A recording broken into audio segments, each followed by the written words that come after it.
avec le diencéphale et en bas se prolonge par la moelle cervicale et se termine à la partie supérieure de l'arc antérieur de l'atlas, sans limite morphologique nette.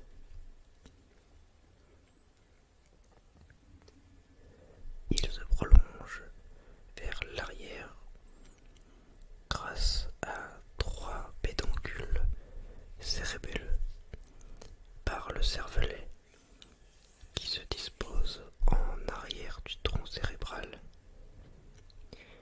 et occupe la plus grande partie de la fosse postérieure.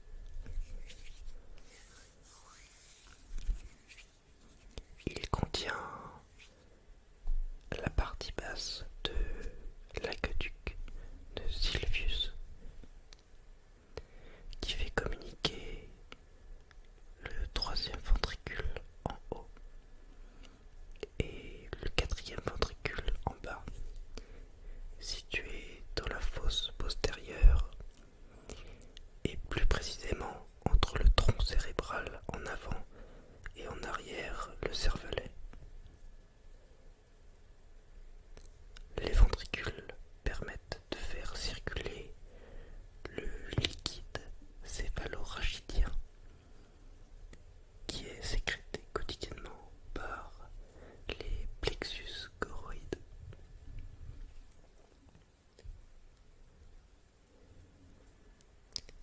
Un processus expansif dans la fosse postérieure, comme une tumeur du cervelet, peut entraîner une perte de l'écoulement du liquide céphalorachidien en entraînant son accumulation en amont.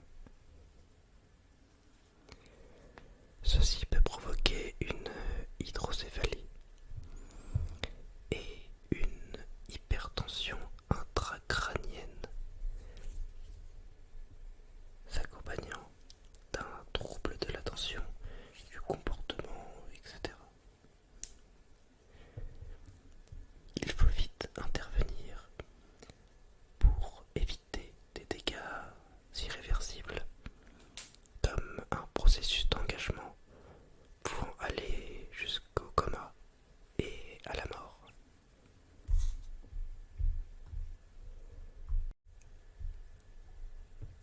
Le tronc cérébral est composé de trois parties. De bas en haut, le bulbe rachidien ou myélencéphale. Ensuite, le pont ou la protubérance annulaire ou métencéphale. Puis le mésencéphale. Le tronc cérébral est une voie de passage descendante pour la motricité volontaire pyramidale, mais aussi une voie de passage ascendante pour les voies de la sensibilité.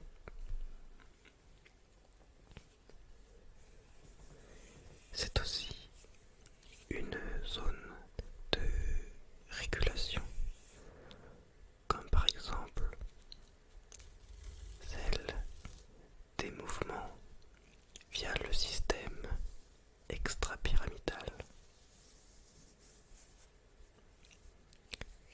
Dans ce tronc cérébral, on observe les noyaux des nerfs crâniens de manière paire et symétrique. Ils sortent du tronc cérébral pour cheminer dans la fosse postérieure et traverser le crâne pour aller vers l'orbite, la face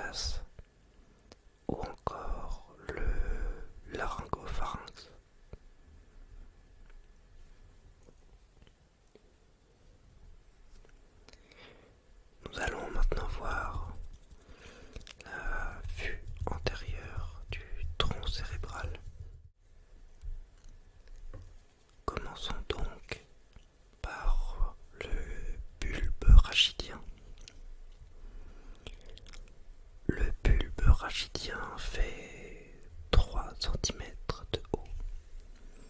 Il est aussi appelé myélencéphale. Le sillon médian antérieur prolonge vers le haut le sillon homonyme de la moelle cervicale qui se trouve effacé sur quelques millimètres par la dégustation des fibres pyramidales qui sont antérieures à la moelle cervicale et au bulbe et croisent la ligne médiale de façon superficielle.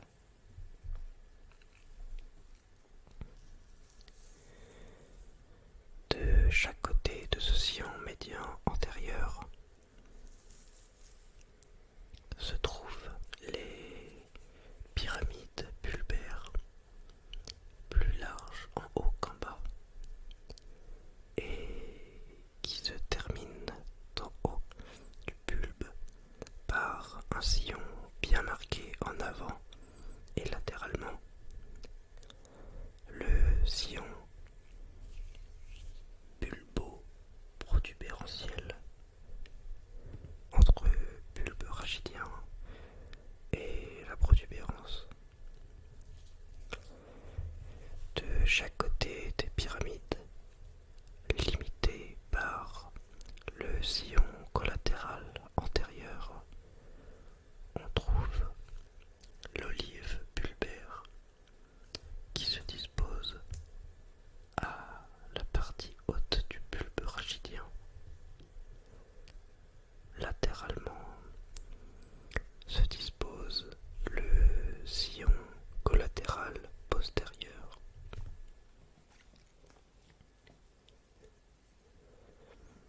Parlons à présent de la protubérance annulaire.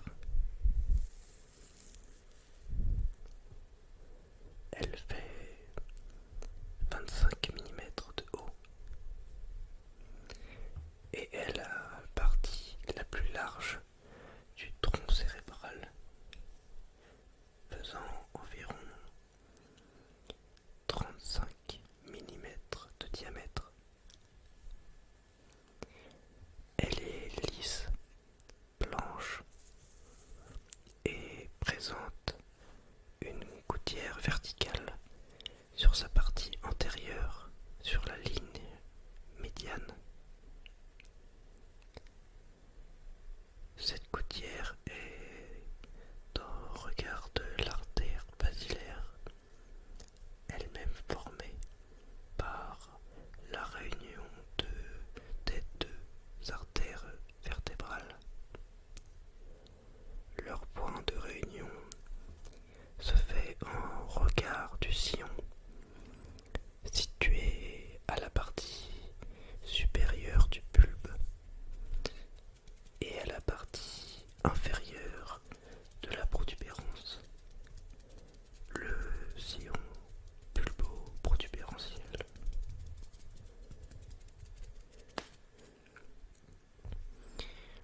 Et enfin, le mésencéphale.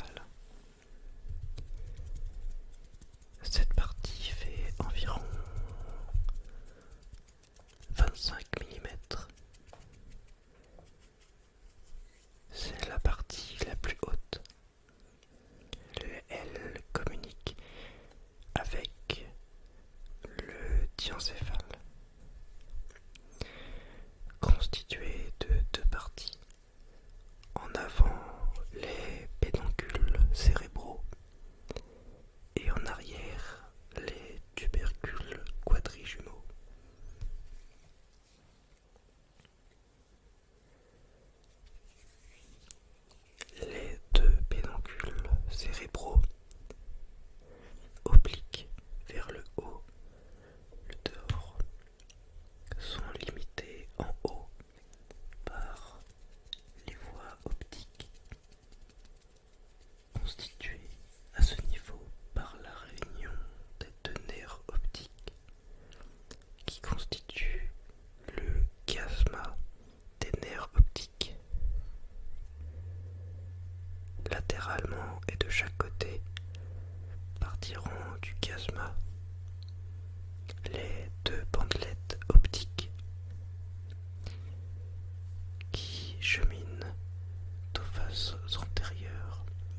l'espace perforé postérieur qui est limité par les pores internes des deux pédoncules cérébraux, marqué en haut par les tubercules mammillaires.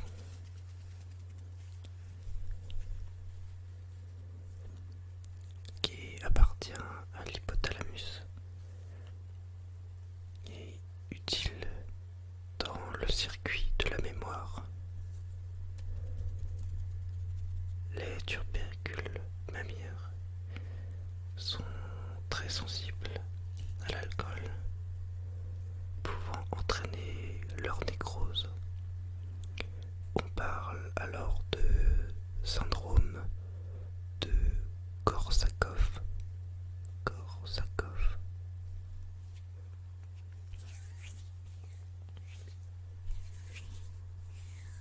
Encore plus en haut de cet espace, on observe la tige pituitaire faisant communiquer la post-hypophyse avec le thalamus qui appartient au diencéphale